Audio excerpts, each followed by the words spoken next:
to this edition of Hebrew Nation News on YouTube. At Hebrew Nation News, we bring you news that is not found in the mainstream media. We look at the facts on the ground in the news and then connect those facts back to the scriptures, always asking the question, what time is it? We don't give just the facts, but we also ask the question, what does it mean? This is your intelligence brief for the week. Reporting to you live on YouTube, this is Laura Densmore with Hebrew Nation News.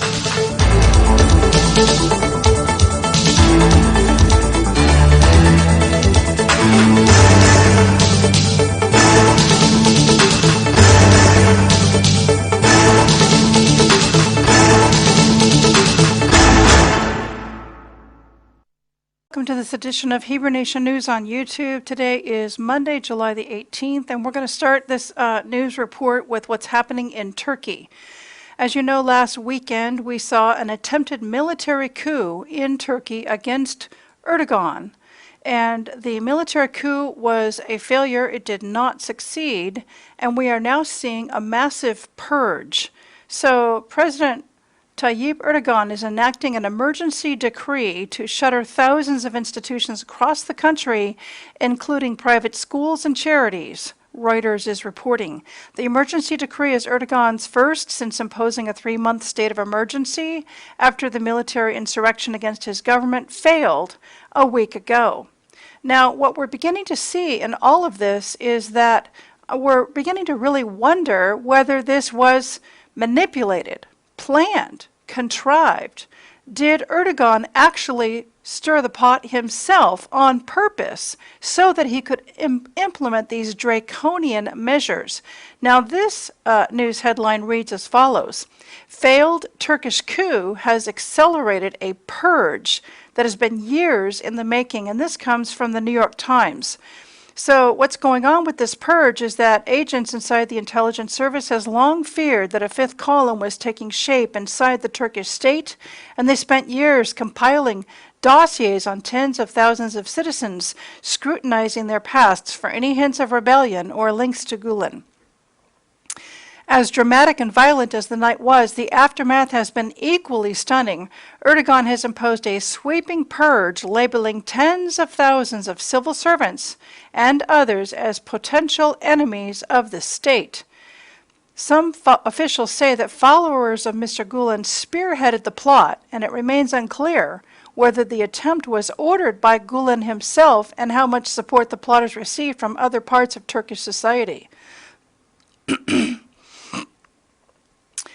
So what we're beginning to wonder is this purge, these draconian Orwellian measures that are now being imposed upon the Turkish people, was that the whole intent and purpose and outcome that was wanted? And the only way that you could impose such draconian measures would be if there was an attempted coup. So was the whole thing just staged and manipulated?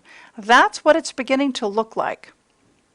Now, Muslim scholars are actually coming out and saying that this is a worldwide, they're declaring that Erdogan is the supreme leader for the entire Muslim world.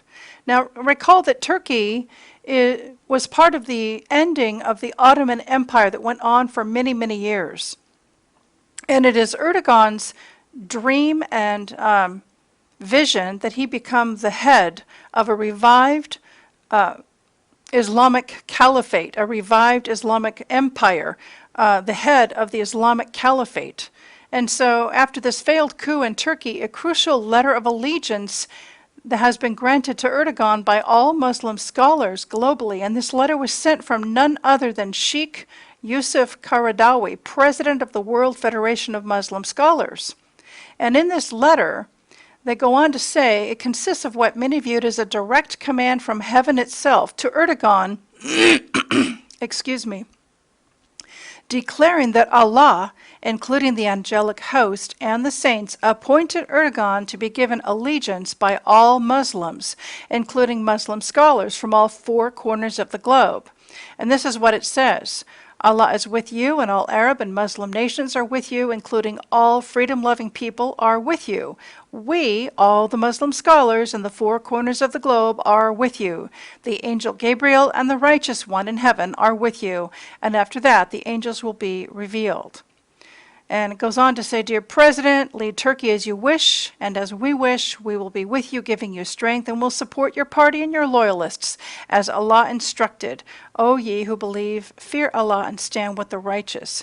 Now this is coming from Walid Shubat from Shubat.com, and he's looking at Arabic news sources where they're talking in Arabic, and he's able to translate. So this is a very credible and reliable news source.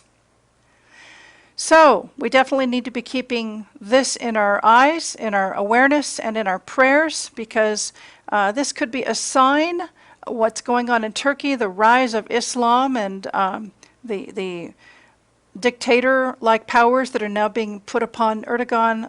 That could be some kind of a forerunner of things to come in other places in the world, including the U.S. In other news, in Germany, Germany has seen 4 separate terrorist attacks in the last week.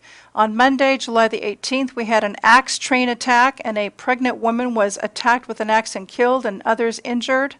Then on Sunday, July 24th, there was a suicide bomb attack in Ansbach, Germany. Then there was a machete attack on Sunday, July 24th, and then a shopping mall shooting on Friday, July 22nd.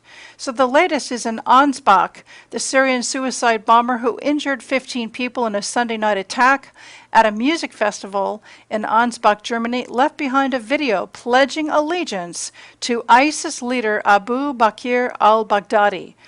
Bavarian Interior Minister Joachim Herrmann said this past Monday.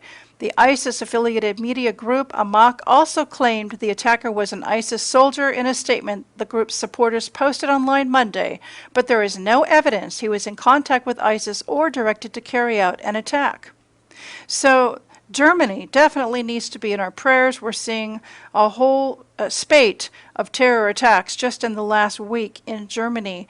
And as it goes in Europe, so it goes in the West, and I am concerned that we're going to start seeing these kind of same terrorist attacks here in the United States.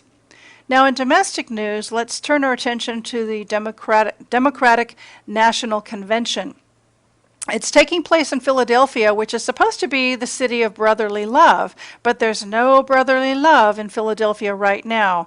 There is convention chaos going on. The DNC chair has been kicked out, and protesters are storming Philly. Now, why would that be so? Why is there so much division and strife? I'll come back to this news story in just a moment.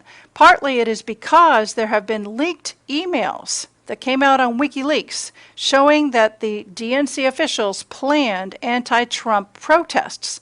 So the release of the DNC emails by WikiLeaks Friday reveals that DNC officials planned anti-Donald Trump protests. In multiple emails, the DNC officials sign off and acknowledge the existence of 2 anti-Donald Trump protests in South Bend and in Billings, Montana. The release of nearly 20,000 emails is the first in a WikiLeaks Hillary Leaks series. So now let's come back to what's going on at the convention. We can see in the picture above that the City Hall is seen in the background as supporters of U.S. Senator Bernie Sanders take part in a protest against the DNC convention in Philadelphia. And many of them are strong Sanders supporters, and they do not want Hillary Clinton. They think that she is a traitor and a murderer, and they want to see her go to jail. So in fact, InfoWars ran a news story that then got picked up by Drudge Report. InfoWars dominates the DNC coverage by illustrating the Democratic divide. So we're seeing tremendous division in the DNC convention at this time, and the party is split more than the Republican Party. So we see Hillary Clinton may lose to Donald Trump due to disenfranchised Bernie Sanders supporters. Prominently featured on the popular news aggregator Drudge Report, InfoWars' interview with Bernie supporters in Philadelphia illustrates the divide in the Democratic Party after leaks were disseminated over the weekend. As you can see, there's a YouTube report here that shows that the Bernie voters do not like Hillary at all. What we don't want to see is the rebellion, the spirit of rebellion, and what's happening in Turkey, that spirit to invade and to start to have an effect upon our nation and upon the DNC. So we can definitely pray that that door gets closed and the enemy does not have his way, and that the DNC convention will proceed peacefully and they can come to a peaceable solution with who they're going to put forward as their candidate.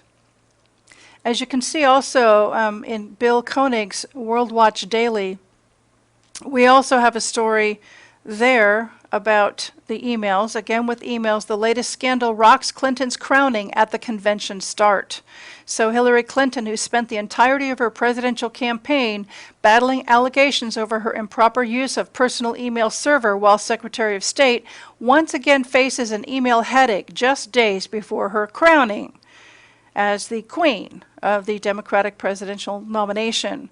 The leak of thousands of emails from the DNC indicated that an anti-Bernie Sanders bias is at the very top of the organization, led to the resignation of the chairwoman of the DNC, Debbie Wasserman Schultz. And so now there's a controversy hanging over this whole convention concerning these matters. Now, to me, these emails, the email scandal is nothing in comparison to the Benghazi Gate scandal, where 4 U.S. citizens, Chris Sanders and 3 others, were murdered. There's literally blood on her hands because that happened on her watch. The whole thing was streamed live via drone to the White House Situation Room, and they did absolutely nothing to stop it. Now, I'd like to just point you to YouTube and how you can subscribe to Hebrew Nation News on YouTube. Just go to YouTube and then in the search box, type in Hebrew Nation Radio or Hebrew Nation News, and it'll pop right up. And we're going to start posting these news reports on a weekly basis. So please go to Hebrew Nation Radio on YouTube and hit the subscribe button and get subscribed. Click the subscribe button, and then whenever a new video news report is posted, you will get an email in your inbox and you can watch it there. Also, I always want to leave on a very positive, uplifting note, and you may be thinking, well, what can I do? All of these things are happening, and you know, there's just terrorism rising up, Islam rising up, and the rise of like a police state is rising up. So what can I do? There is something you can do. You can get involved by getting involved with prayer. And there is a Operation Prayer Canopy that's happening now, daily, Monday through Friday, from 4 to 5 p.m. Pacific, 7 to 8 p.m. Eastern.